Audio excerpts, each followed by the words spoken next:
If you are a political junkie like me and you want to follow this election and know exactly what's happening in real time with the Electoral College, go to 270towin.com. You can go to the 2024 Presidential Election Interactive Map, and right now it is set up and it shows all of the states. They are color coded. So if they are red or shades of red, they are Republican. If they're blue or they're shades of blue, then they are Democratic. And you'll notice that you have 7 states that don't have a color on them. In the West, you have Nevada and Arizona. In the Rust Belt, you have Wisconsin, Michigan, and Pennsylvania. On the East Coast, you have North Carolina. And then in the Southeast, you have Georgia. So right now, according to the polls, Nevada and Arizona are +2 to 3 for Trump. So we'll go ahead and color those red, and then you'll see that the Electoral College vote updates as you change the color of those states. North Carolina is showing +2 to 3 for Trump. So we'll change that to red. And then Georgia is showing +2 to 3 for Trump. So we'll change that one to red. So right away, you see we have 268 electoral votes for Donald Trump. We have 226 votes for Kamala Harris. Wisconsin and Michigan are showing +1 to 3 percentage points for Kamala Harris. So we'll change these states to blue. We'll change that one to blue. We'll change this one to blue. So now you see the Electoral College vote is 251 for Kamala Harris and 268 for Donald Trump. That means it comes down to one state, Pennsylvania.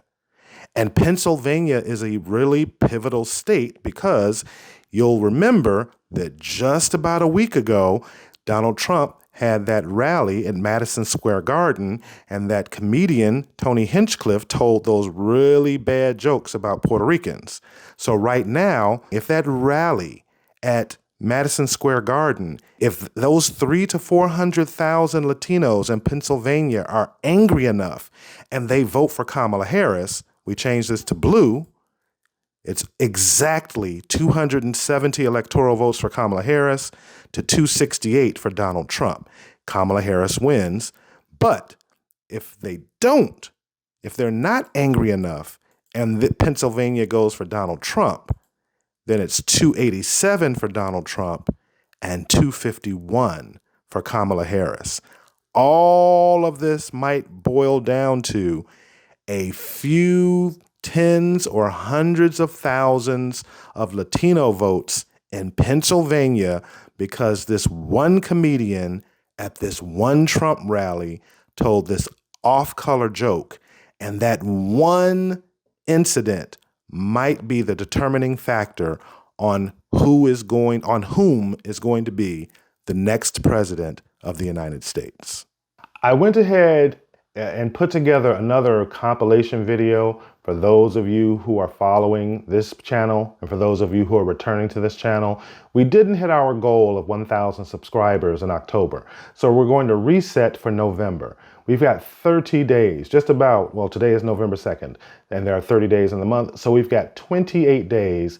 We really need your help to help us hit our goal of 1,000 subscribers. So I wanted to go ahead and put together this video just for my returning viewers and for the subscribers. I made this video specifically for you. Go ahead and take a look at this. I hope you enjoy it.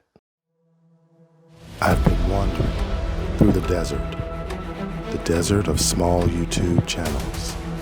I'm lost out here with only a few views and likes to keep me going. But there's hope. You, yes, you can save me. And all it takes is one click. All I need you to do is subscribe.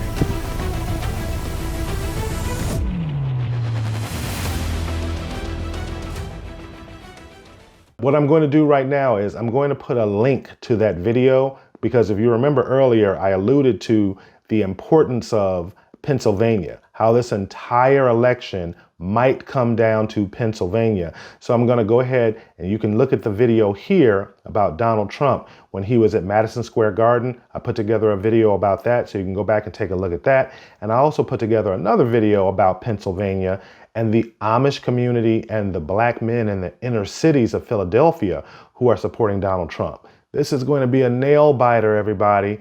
I appreciate you hanging out this long. We'll catch you in the next one. And hey, I'll see you on election day.